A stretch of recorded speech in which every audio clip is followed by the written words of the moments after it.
Our journey begins in ancient China, around the period of 2737 BC. According to legend, Emperor Shennong, a skilled ruler and herbalist, discovered tea when leaves from a wild tree blew into his pot of boiling water.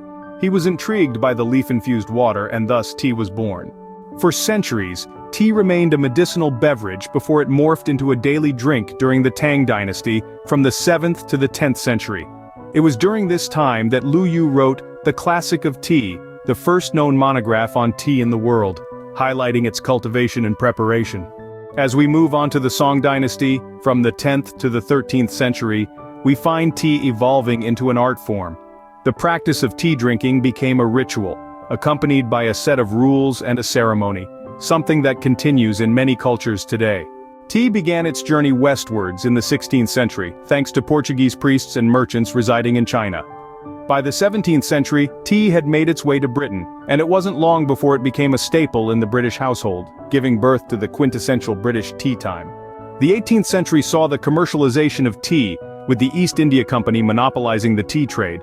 This led to the infamous Boston Tea Party in 1773, where American colonists, frustrated by the high taxes on tea, dumped 342 chests of British tea into the harbor, marking a pivotal moment in the American Revolution. Fast forward to the 21st century and tea is the second most consumed beverage in the world, after water. From green tea to black tea, oolong to herbal tea, the variety is endless and the history rich. So, what have we learned today?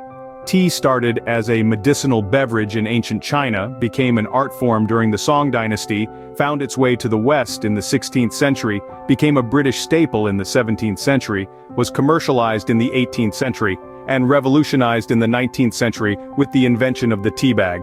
From a leaf blowing into a pot of boiling water to a global phenomenon, tea has truly come a long way. So next time you sit down for a cup of tea, remember, you're sipping on thousands of years of history, culture, and tradition. And that, my friends, is the story of tea.